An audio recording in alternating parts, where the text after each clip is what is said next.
Bonjour à tous. Bonjour à toutes.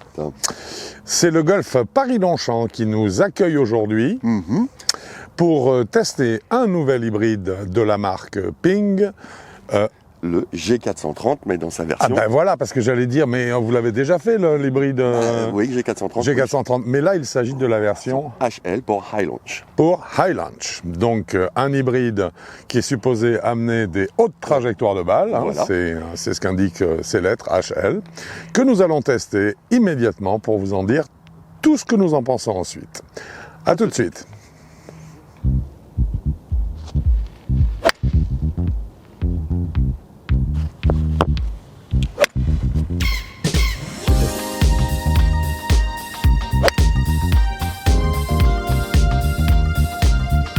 Ça va bien se passer. On ne s'en fait pas, ça va très bien. Là, je suis à moins 12 degrés en Angleterre.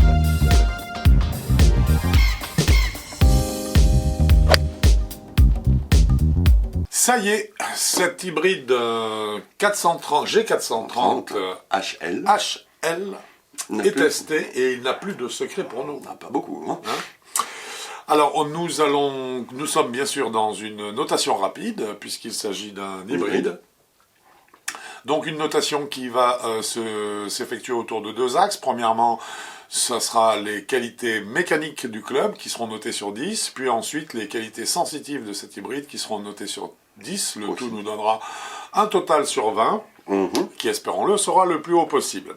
Nous allons commencer, ceci étant, par un petit... peu d'architecture. Eh ben, écoute, c'est ce que j'allais te proposer, et pour en savoir un petit peu plus sur la façon à laquelle ce club a été réalisé. Ouais. Alors, tout d'abord, nous avons à noter une face de club qui est réalisée en acier Maraging. C'est un acier, vous le savez, qui est particulièrement dur et qui donc restitue une grande vitesse de balle en sortie de club après impact. Cette face en acier Maraging est à épaisseur variable. Et cette épaisseur variable s'étend, en fait, elle concerne toute la face de club, de la pointe jusqu'au talon, ce qui nous donne plus de flexibilité sur l'ensemble de la face, et donc plus de distance, même sur les coups décentrés. Voilà. Ensuite, à noter que nous avons sur cet hybride ce que Ping appelle le Carbon Fly Wrap, qui est une couronne en carbone qui permet de récupérer une partie du poids de la couronne classique, on va dire, d'une couronne classique en acier, et de reporter ce poids plus vers le bas, ce qui fait un centre de gravité qui est descendu, qui va donc favoriser l'élévation de la balle. Enfin, nous avons le fameux Spinsistency. Bien joué. De Ping, qui est un rappel de la technologie Descending Loft Technology, la DLT, qui est en fait une technologie qui fait que le bas de la face de club a un roll, une courbure qui est moindre, ce qui fait que les coups qui sont pris en bas de face de club auront plus de facilité à partir. S'envoler, exactement. En gros, voilà ce que l'on peut dire sur les aspects majeurs de cet hybride, sachant que son équilibrage global de la tête de club est fait grâce à un poids de 5,5 grammes qui est placé donc à l'arrière et en bas du club. Et en bas, toujours pour les raisons que nous venons d'indiquer. C'est un poids qui est en aluminium. Et que ce club est proposé avec un shaft unique, qui est le shaft maison, mais dans une version un peu particulière. C'est le Alta Quick de chez Ping, donc, qui, dans l'exemplaire que nous avons testé, était à 45 grammes, sachant qu'il en existe un autre à 35 grammes, mais qui n'est peut-être pas utilisé sur cet hybride.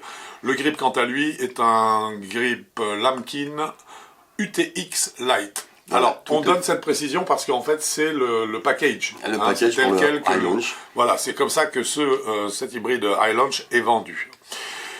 Le club est également réglable. Voilà, il y a 8 réglages qui permettent de d'avoir un gap de plus ou moins 1,5 degré par rapport vers le bas, par rapport au loft du club. Et cet hybride existe en 5 lofts différents, que je te laisse nous énumérer. Voilà, donc il y a l'hybride 3 qui a 19 degrés, l'hybride 4 à 22, c'est celui que nous avons testé aujourd'hui. Oui. L'hybride 5 est à 26 degrés, l'hybride 6 à 30 degrés et l'hybride 7 à 34 degrés. À noter également que les numéros d'hybride correspondent, selon Ping, aux numéros de fer correspondants. C'est-à-dire que l'hybride 4 est supposé avoir une trajectoire et une distance de fer 4. Hein, exactement. Voilà d'un point de vue architectural, donc tout ce qu'on pouvait dire sur cet hybride. Et nous allons donc commencer la notation de la partie mécanique.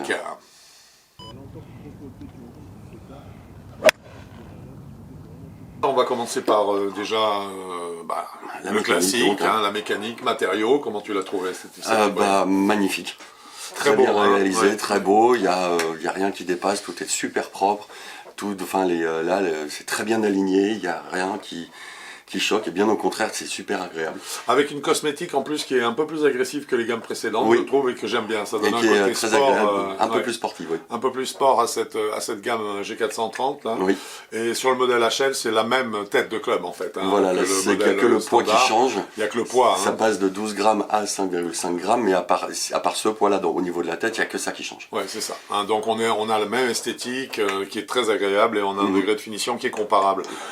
Pareil au niveau statique. Pareil au niveau statique. C'est comme on l'a dit, hein, il n'y a que le poids qui change, donc la semelle, elle, ne change pas. Et là, elle se pose parfaitement, un petit peu en avant dans les pieds. On a pour voir la tête tourner, il faut descendre le club de manière complètement improbable au golf. Ouais, absolument. Donc non, il est très très bien, on peut abuser un peu, ça bouge pas. Tu as dit emplacement parfait légèrement à gauche, mais par exemple, si on va vers le modèle 7, on va avoir un emplacement centré. Hein. Voilà, un peu plus centré, donc en fait, on a une progression en fonction du numéro, de l'emplacement du shaft en fonction du numéro. Comme pour les fers, tous les clubs, il y a un positionnement dans les pieds. En spin, qu'est-ce qu'il nous a donné? Alors en spin, on était à 4200 tours minutes. Sur l'ensemble de la séance. Sur l'ensemble de la séance, en enlevant bien sûr tous les coups qu'on a décentrés volontairement. Oui. La norme PGA, c'est 4430. Donc on est vraiment parfait. On est parfait dedans, j'ai rien à dire. Ce qui est même assez étonnant, ou je dirais un peu bas pour un launch, mais on est bien sur le modèle HL. Oui. Normalement, la plupart des fabricants utilisent simplement le top spin qu'ils augmentent au maximum là, pour créer l'élévation. La phase de club est la même, il n'y a pas grand chose qui change dans le club pour pouvoir augmenter considérablement le spin. Oui, on est d'accord. En tout cas, 4002, ça veut dire que c'est parfaitement dans la cible. Hein. Voilà. En résistance, inertie, tu l'as trouvé comment? Justement, quand on a décentré, moment d'inertie, là, vu que le poids a changé, c'est un petit peu plus mobile, c'est normal, c'est logique. Oui. Donc je le trouve quand même assez stable. Ouais.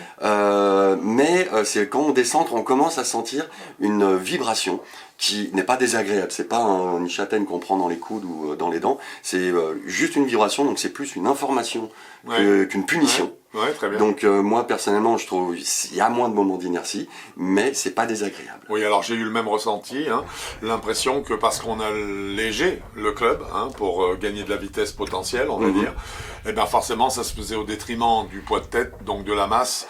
Et bien sûr, le moment d'inertie étant calculé en fonction de la masse et de la surface couverte, il est évident que là, on ne pouvait pas avoir un moment d'inertie qui était aussi parfait que sur le modèle, par exemple, standard, qui lui a davantage de poids. Voilà. Hein, tout simplement.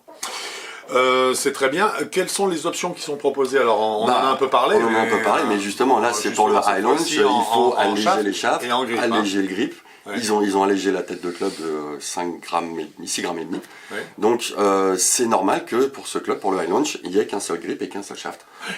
Donc c'est un peu léger, mais c'est normal, c'est pas leur politique, ce club a été fait pour ça. C'est ça, c'est un tout en fait. C'est un tout. C'est un tout sur lequel on ne met pas le manche qui nous arrange, parce que le manche qui nous arrange est peut-être un manche à 55 grammes par exemple, et que pour eux, ça n'est pas dans la philosophie de ce club, qui est de faire un club très léger, voilà. De façon à ce qu'on puisse créer de la vitesse. Ils ont très bien réussi d'ailleurs. Ce qu'ils ont d'ailleurs réussi. Hein. Voilà. En tout cas, ce qui est sûr, c'est que nous avons un barème de notation. Voilà, et donc. Ce qui fait que forcément, nous allons attribuer, comme nous l'avons déjà fait pour une autre marque française, pas française, non pardon, française, cette fois-ci, à savoir que nous appliquons le barème, donc nous arrivons à 0,75 points sur 2. Voilà, sur les deux possibles. Sur les deux possibles, sachant que ça ne je dirais qu'il faut tenir compte que la marque a volontairement limité les stock shafts et stock grip parce qu'il s'agit d'un produit livré tel quel avec, je dirais,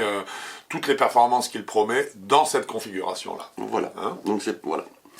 Bien, ben écoute, je crois qu'on a fait à peu près le tour des qualités mécaniques du club et nous avons fait nos petits calculs, hein, bien sûr, et nos additions nous donnent un total de combien? De 8,25 sur 10. Donc propre. Très propre, très propre.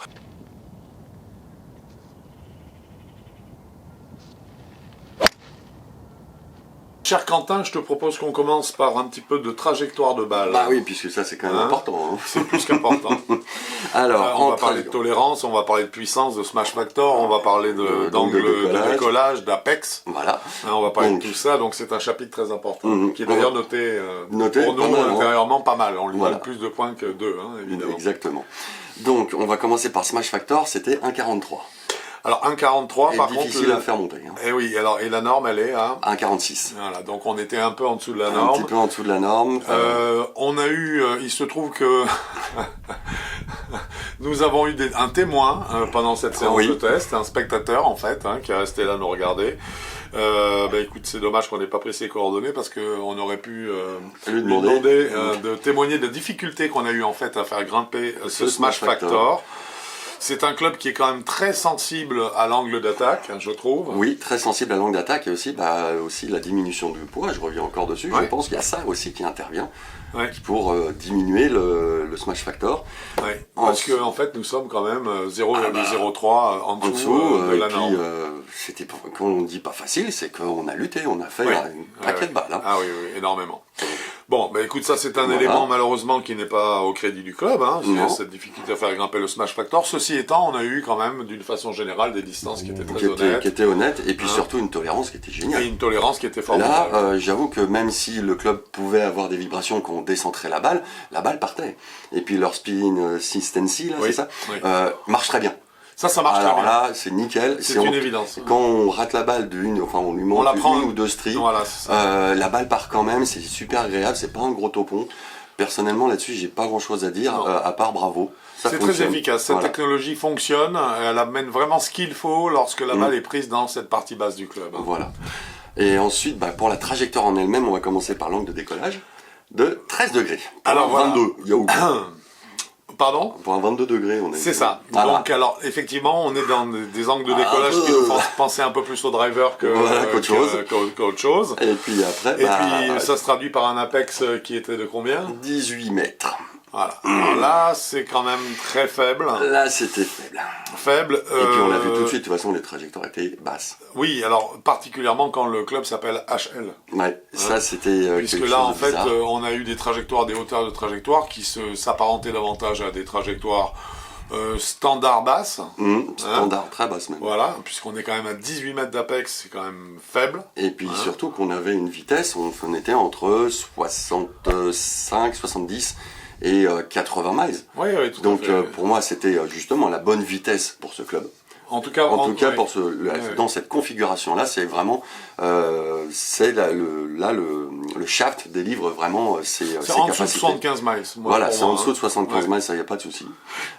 Donc il provoque une certaine efficacité, mais pourtant, les trajectoires sont basses. Alors, est-ce que là, on ne serait pas en train de payer le taux de spin qui était un peu faible, parce qu'il était 200 tours minute, c'est rien, ça. Non, c'est même pas.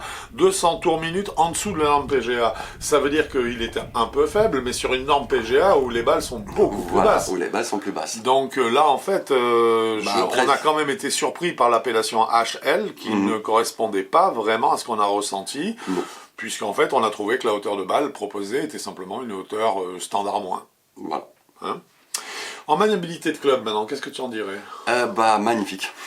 Donc, on reste dans les bonnes vitesses. Puisqu'on l'a un peu cherché. On l'a cherché dans toutes les vitesses. Voilà, et on a vraiment trouvé qu'en dessous de 75 miles, on peut monter à 80. C'est ça, jusqu'à 80, mais on voit après qu'après les 80, tout de suite, le shaft ne bouge plus du tout de la bonne manière. Il n'a presque 45 grammes. Il n'a presque 45 grammes, il est fabriqué pour ça. Absolument. Donc j'ai aucun souci là-dessus. Maniabilité magnifique. Là, on sent tout de suite que le shaft et la tête de club sont bien alignés. l'impact, on sent qu'il y a une résistance du shaft. Moi, là-dessus, c'est à chaque fois que je me suis dit, c'est bizarre, il a vibré différemment. Tu me donnais ma vitesse, j'étais au-dessus des 80. Oui. Voilà, donc oui, logique. Donc c'est pour ça que ces coups-là, hop, pour la maniabilité, je les sors de ma tête. Mais c'est un club qui, comme il est proposé dans cette mouture-là, a un très bon moment d'inertie, cette fois-ci, du club. Oui, c'est le club en entier. Si tu le fais tourner autour d'un point de shaft, qui serait peut-être le centre du shaft approximativement, enfin non, puisque la tête de club est quand même un peu plus lourde, mais enfin bon, si on centrait à peu près le shaft dessus, il tourne à merveille. Ah oui, très bien. Ça, j'ai aucun problème sur la maniabilité. Tout seul autour du corps, et ça, c'est parfait. Et ça le rend très sécurisant, je trouve, à ce niveau-là. Puisqu'on parle de sensation, on va parler de vraiment sensation d'impact, donc de feedback. Qu'est-ce que de ton côté, quels ont été tes... pour moi, même s'il y a une diminution du poids à l'arrière, le feedback est parfait. C'est à chaque fois que je te disais, dès que je l'avais centré un tout petit peu, je disais, elle est là, c'est là, c'est là, c'est là. Il n'y a pas de problème là-dessus. Je vais juste mettre un petit truc, c'est que la diminution du poids emmène un changement de bruit. Oui. Le son à l'impact est différent, c'est-à-dire que ça sonne un poil plus creux. Bah oui. Légèrement. Oui, légèrement. C'est un poids en aluminium en plus à l'arrière. Voilà. Donc, je trouve ça pas étrange, mais je trouve ça génial parce qu'on se dit, ah tiens, ça aussi ça intervient dans le son. C'est pas un son désagréable. Non, c'est juste un peu plus creux. Je trouve que cette année, il y a la sonorité des clubs qu'on a testé, toutes marques confondues, on sent qu'il y a des efforts qui ont été faits là-dessus. Oui, amplement. Tout simplement parce que les fabricants se sont rendus compte que le son était un élément qui participait en fait à l'acte d'achat. Aussi. Quand un club sonne bien, ça, tout de suite, quand on a l'impression de claquer la balle, même si en fait sa vitesse n'est pas supérieure à une autre, ça donne envie d'acheter le club. Oui, complètement. Tout à fait d'accord avec toi en tout cas sur le feedback, très précis, où que soit prise, quel que soit le type de coup, très bonnes indications sur la façon, le chemin que prend le club pour percuter la balle, la zone d'impact précise où elle a été percutée, ça je suis absolument d'accord. Tes sensations générales sur ce club? Alors, moi je suis un peu mitigé parce que je trouve ce club très bien. Il correspond parfaitement aux vitesses sur lesquelles ils sont. Alors, il est très bien, excuse-moi, parce que là, il est très bien si on reste dans cette gamme de vitesse. Ah oui, clairement. Là, il faut vraiment être dans la gamme de vitesse 75 miles, 80 max. Et là, on va profiter d'un club qui va avoir du rendement. Oh oui. Si par contre, on commence à violer un peu ce shaft, il n'est pas fait pour. Non. Donc en fait, à ce moment-là, le résultat devient plus aléatoire. Donc il est très agréable, il est bien conçu. Il n'y a pas de souci pour moi, il a un seul défaut, c'est les trajectoires de balles. Qui sont trop basses par rapport à un modèle HL. C'est High Launch est censé aider à faire monter la balle, pour moi ça monte pas assez. Alors sur certains coups on le ressent, mais ça demande, et c'est là où quelque part le club devient un petit peu trop autoritaire, je dirais, c'est qu'en fait on peut arriver à faire monter la balle plus, mais à ce moment-là, c'est pas le même swing. Voilà, mais à ce moment-là, il faut adapter son swing, alors ce qui n'est pas un jeu d'enfant, adapter son swing à ce que réclame le club. Mais ce que réclame le club, c'est quelque chose qui est vraiment très particulier, quoi. Donc, il demande vraiment une ouverture du club. Oui, une refermeture au passage. Il faut que le plan de swing soit intérieur, mais alors tout le temps, à fait rotatif. Ce club-là n'aime pas du tout les angles d'attaque un peu descendants. Alors là, non, c'est un modèle unique, mais vraiment pour un type de joueur qui doit s'y retrouver, qui doit trouver une harmonie. Sinon, je pense que la lutte est inutile. C'est pas la peine de se faire mal. Il y a d'autres produits, y compris chez Ping, qui sont très efficaces si vous voulez vous amuser à mettre de la vitesse dans le club. C'est ce que j'allais dire, dans le club ou dans le swing. Voilà. Bien, alors écoute tout ça en sensitif, puisqu'on en a fait le tour cette fois-ci, ça nous donne également une note. Oui, ça nous donne également une note de 8,25. Ah, également 8,25. Également 8,25. Alors ça va te faire une addition facile, ça. Ah oui, 16,5, c'est facile. Voilà, donc une note générale de 16,5 sur 20 pour cette hybride Ping G430 HL. Oui. Pour une gamme de joueurs, est-ce que tu es capable de nous donner l'index? Non.